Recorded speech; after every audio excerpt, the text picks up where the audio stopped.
So our text says, get up, sleeper, and rise from the dead, and Christ will shine on you.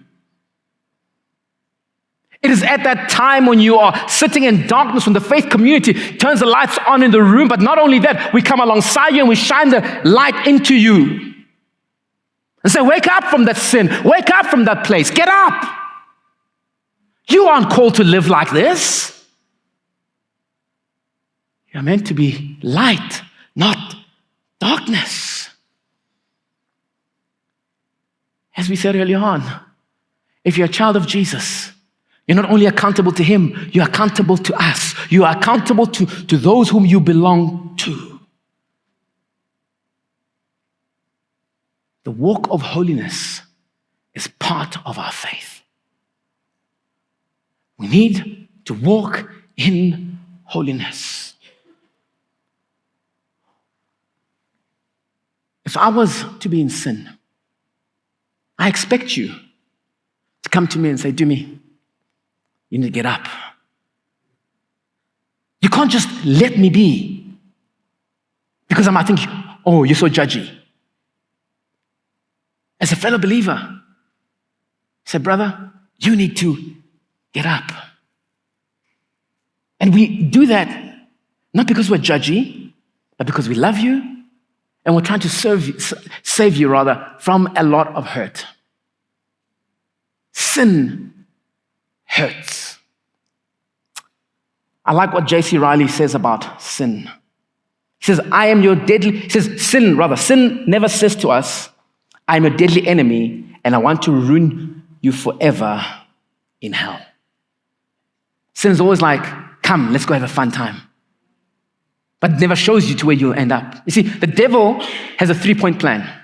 Number one, he wants to isolate you, drag you into the darkness.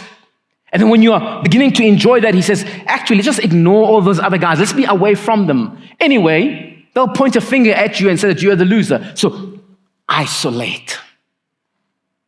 You stop going to church, you stop going to GC, you are all on your own. And that's where he wants you.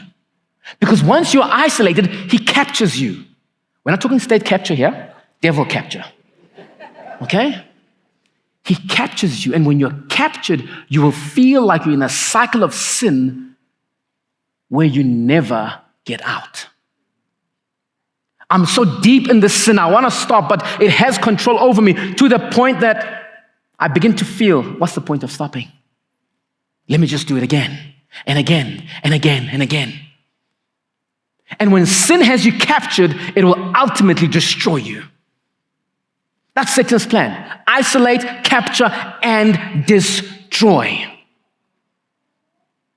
And he never tells you from the beginning.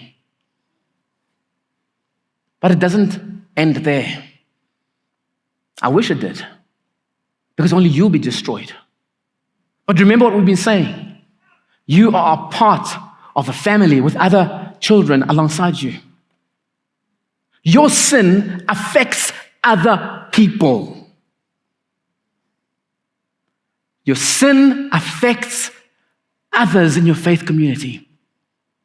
Satan is pretty good at saying, well, it's just you, baby. Just do you. Don't forget about everybody else. But that's a lie. Let me give you an example. Mom and dad both work, and at the end of the month, they get their salaries. Dad decides to go to the casino with his salary. Whose salary is it? His. He's worked hard for it. And he gambles his salary away.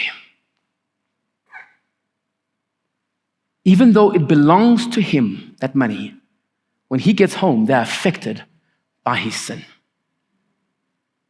That's what happens to us as a faith family. That when you sin, we are affected by it. That's why in Galatians 5 and 9, Paul says, a little leaven leavens the whole lump. You see, as a faith community, we are only as strong as the dimmest light. But I'm glad that God always extends grace to us. Because even if we find ourselves in the darkest pit, God still calls out. And maybe you are in that place this morning and you're thinking, how do I get better? Well, I've got 2 suggestions for you. One of them is that you can either serve at church or join a gospel community. Not just to join to do something, but to have a life that's open and transparent to other people and say, guys, I'm a mess. Would you come alongside me and help me to be a child of God like we are all meant to be? Allow other people to speak into your life in as much as you speak into their lives. And all of us grow into maturity. Because in doing life on life, we will know each other's blind spots. Your GC can say to you, hey, don't do that. Don't go on that date. Don't take that job because we know your shortcomings. They are there as God's saving grace.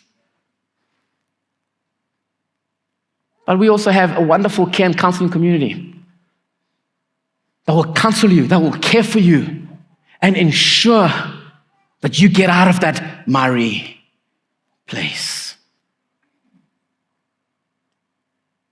In a crowd such as this, I know that not everybody will choose to serve or join a gospel community or even go for counseling. They'll want to continue in their sin. And I wish, really, I really wish as Christians we could be like, you know what, actually, they just want to go that way, let's just let them be. But God doesn't allow us to do that. God doesn't allow us to do that. So here at BBC, when you are really in the darkest place, we call on our elders, people who have said to Jesus, we will be your under shepherds and look after your sheep. We call on our elders and say, guys, let's do one last-ditch effort to save that person. Because we love them, we cannot allow them to go further in sin. And so the elders come alongside because there have been other interventions that you have not taken. We come alongside and say, hey, we want to shine light into your life. We know you didn't join the GC. We know you didn't go for care and counseling, but we still love you. So therefore, we're going to shine the light until you wake up from your slumber. Now, let me be clear. The elders aren't judges in a court. They aren't there to punish you. They aren't there to chastise you. But rather, they are brothers in Christ who are saying to you, man, you are headed the wrong way. You've missed every other off-ramp, and this road only leads somewhere where you don't want to be. And we are like that lost off-ramp, out of love to say, get off and come into a place of light. This intervention, which we've put through in our Constitution, is God's saving grace to you. It's not to embarrass you. It's not to make you look like a joke. No, it's God's saving grace. See, when a light is shone on our sin, yes, that might be embarrassing. Yes, that might be distressful. But listen to what Paul says in verse 13. Everything exposed by the light is made visible. For what makes everything visible is light. Yes, you might be embarrassed, but here's the great prize, the prize. You will be free. You will be free from that sin. And you'll begin to walk in truth. If you belong here, know this. Every time your sin is exposed by the faith community, is out of love. We love you and want to journey with you. So we say, let's expose the sins so all of us can be bright for Jesus. Perhaps you are here this morning and you're thinking, preacher man, I hear you, but you don't understand my situation. I'm in the darkest place that anyone could ever be. Even if I open my mouth to say how dark it is, you guys will reject me.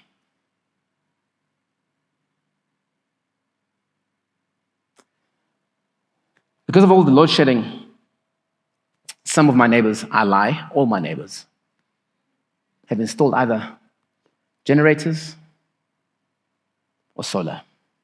That's all around my house. So during load shedding, only our house is dark. But I've realized something, that when there's load shedding, This guy's house is on, that guy's house on, his house is on, her house is on. I can actually walk outside and see. It's not as dark as it used to be. Likewise, if you belong, no matter how dark your life is, because you belong, there are other lights around you. And that is enough light for you to see Jesus. Because that's exactly what we want to do. We're not pointing you to ourselves, we're pointing you to the light, Jesus. So I challenge you this morning that no matter how dark your life is, God has put us around you as His saving grace.